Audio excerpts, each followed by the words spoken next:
Hi. Can I ask you, have you seen the BBC Pep Guardiola documentary?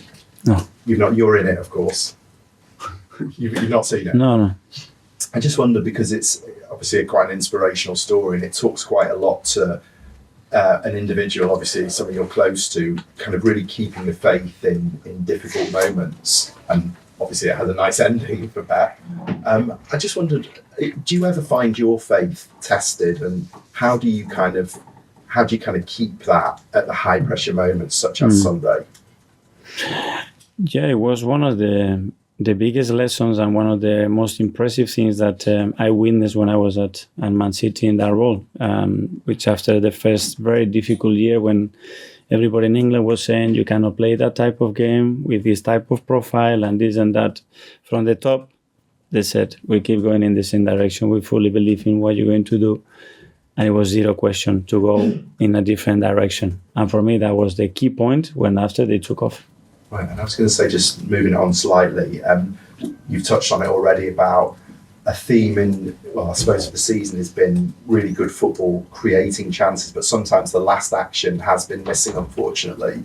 Obviously against Liverpool last time was a clear example. Is that something that you can deal with as a manager in the build-up to a massive game like Sunday? For sure, and we should not take any responsibility out of that, because our job at the end is to win football matches, and to that scoreline reflects actually the performance and what the team produces. And we have to coach that, we have to improve it, we have to evolve the play, we have to create more situations, and that has to fall on us, that's for sure. Jordan? Mikel, it sometimes feels like you want your team to score the perfect goal, and we brought it up against Forest, and do you feel like your team can react when that isn't happening, when it isn't working, and not just with a set piece or a throw, but they can react in open play to try something different, to try something a bit wacky that isn't in the game plan if something isn't going wrong well? Yes, but if you don't expect the perfect goal from open play, but you have so much density there, but then throwing, it doesn't work either. Or a set piece doesn't work either. So how do you score? There's not many more situations to score. I don't mind ugly goals. I love ugly goals. I love cheap goals.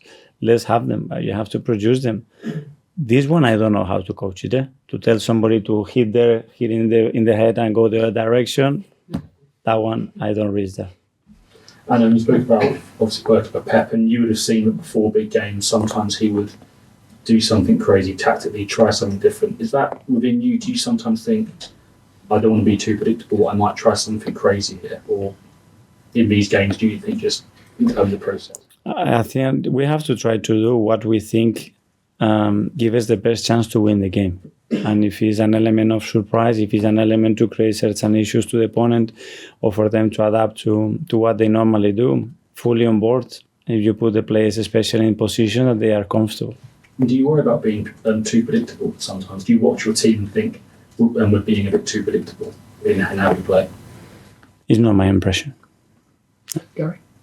You said a couple of times this season that last year you would score early and it made a difference. Do you think, like, when you look at a Liverpool game, that it's on the players' minds? And if so, how can you actually sort of train them that if they don't get that chance and they don't score it, that they just forget it, and they kind of, because it felt like it was, as the game wore on, they were thinking about those missed chances. Yeah, but I clip a lot of images after 54, 57 and 63 minutes chances, and the reaction of all the players were incredible to each other. Against Fulham, I didn't like it. 1-1, Bukayo misses a huge chance. I didn't like that reaction. The other day, I really loved it. But again, in Anfield, we were up after 3 minutes. That doesn't mean you're going to win the game. So you have to play for 96 minutes. A lot of things can happen in a football match, and you have to just play the next ball. That's it. You clip what do you mean you clip? You show them? Yeah. It's happening. Hi, Mikel. With Jurgen Klopp, he's seen as this very passionate, emotional manager. In some ways, mirrors yourself in that way with your passion. Do you think he's an example of the need for passion in the game, and does that show also that it's fine for a manager to show his emotion and be passionate in the game and on the touchline too? I personally love what he transmits as a manager, but it's only not the passion. with the way he uses his arm or his body language, but as well the interaction with his players and the chemistry that you see there. I think it's something very powerful. After the Forest game, some of the fans were saying, "Oh, the players need to shoot more, need to shoot more." Do you think that's too simplistic, or do you think your players actually do need to, where possible, take shots in and around the box? It's about taking the shot when you have to. It's like any decision making, not too early, not too late, in the right moment, with the right intention, and that's football. And after the Palace game, on Match of the Day, they obviously analysed the set pieces, and one of the interesting parts was Martin Odegaard and his socks. Is there any truth in that at all, where he's pulled his socks? I'm not going to tell you that. Okay. Just put it in doubt. Yeah. Okay, we'll move on to 10:30 Saturday.